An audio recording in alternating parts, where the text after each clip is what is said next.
近日，美国一辆特斯拉 Model Y 在城市快速路行驶时，方向盘突然脱落。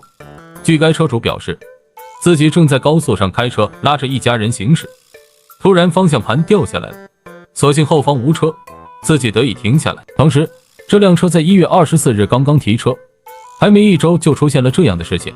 更让该车主恼火的是，特斯拉服务中心还为此事收了他100多美元的修车费。目前，该车主退车的诉求已经被特斯拉拒绝，并在海外社交媒体上引起了广泛讨论。